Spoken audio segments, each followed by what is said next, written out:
Warmest greetings to you and your family this Christmas season. It is our delight here at Crossway, in partnership with Desiring God, to present a small gift to you and your church, as together we anticipate celebrating the birth of our Savior this Christmas. The gift we want to give to you is this video presentation of John Piper's powerful, dramatic reading of his poem, The Innkeeper, along with beautifully created paintings by artist Glenn Harrington. All of us here at Crossway and Desiring God count it a great privilege to publish gospel-centered books, especially at Christmas time when the world offers such a different understanding of our Savior's birth. And now it is my pleasure to introduce John Piper reading his poem, The Innkeeper.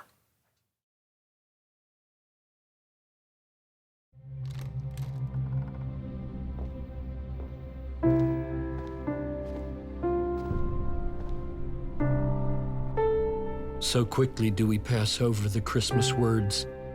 Herod slew all the male children, 2 years old and under. But the poet lingers, weeping, raging, looking at the dark spot in hope that any prick of light might become a portal for the sun. And what he sees, he strains with words to show, pressing us against the perforation of the wall of pain. The innkeeper seeks to reveal the light that shines behind this brutal moment in history and our own path of suffering. Come and see. Jake's wife would have been 58 the day that Jesus passed the gate of Bethlehem and slowly walked towards Jacob's inn. The people talked with friends, and children played along the paths, and Jesus hummed a song and smiled at every child he saw. He paused with one small lass to draw a camel in the dirt, then said, "What's this?" The girl bent down her head to study what the Lord had made. She smiled, "A camel, sir," and laid her finger on the bulging back where merchants bind their leather pack. "It's got a hump." Indeed it does. And who do you believe it was who made this camel with his hump? Without a thought that this would stump the Rabbi Guild and be reviled, she said, "God did." And Jesus smiled. "Good eyes, my child. And would that all Jerusalem within that wall of yonder stone would see the signs of peace."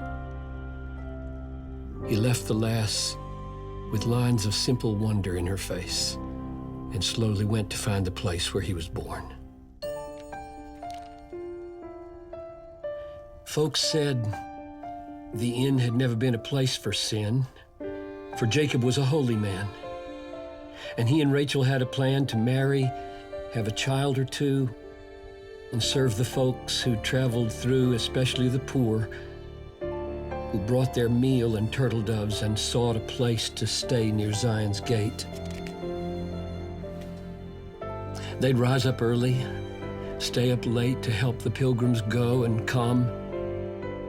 And when the place was full, to some, especially the poorest, they would say, "We're sorry there's no room. But stay now if you like out back. There's lots of hay, and we have extra cots that you can use. There'll be no charge. The stable isn't very large, but Noah keeps it safe." He was a wedding gift to Jake because the shepherds knew he loved the dog. There's nothing in the Decalogue, he used to joke, that says a man can't love a dog. The children ran ahead of Jesus as he strode towards Jacob's inn. The stony road that led up to the inn was deep with centuries of wear and steep at one point just before the door. The Lord knocked once, then twice, before he heard an old man's voice, "Round back," it called, so Jesus took the track that led around the inn. The old man leaned back in his chair and told the dog to never mind, and had no one to tend the door, my lad, for 30 years. I'm sorry for the inconvenience to your sore feet. The road to Jerusalem is hard, ain't it? Don't mind old Shem. He's harmless, like his dad. Won't bite a Roman soldier in the night. Sit down. Jacob waved the stump of his right arm. We're in a slump right now. Got lots of time to think and talk. Come, sit, have a drink. From Jacob's well, he laughed. You own the inn? The Lord inquired. On loan, you'd better say.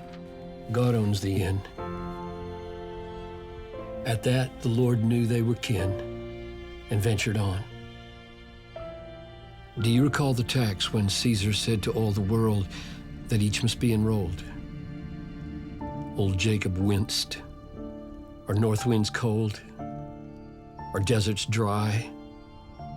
Do fishes swim and ravens fly? I do.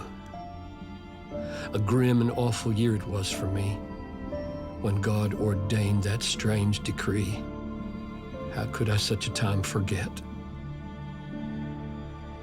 Why do you ask?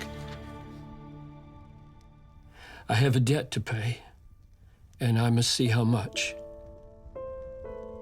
Why do you say that it was such a grim and awful year? He raised the stump of his right arm. So dazed, young man, I didn't know I'd lost my arm. Do you know what it cost for me to house the Son of God? The old man took his cedar rod and swept it round the place, empty, for 30 years alone, you see? Old Jacob, poor old Jacob, runs it with one arm, a dog, no sons. But I had sons once. Joseph was my firstborn. He was small because his mother was so sick.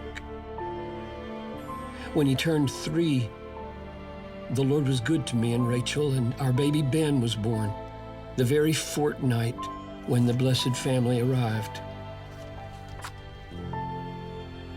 And Rachel's gracious heart contrived a way for them to stay there in that very stall. The man was thin and tired.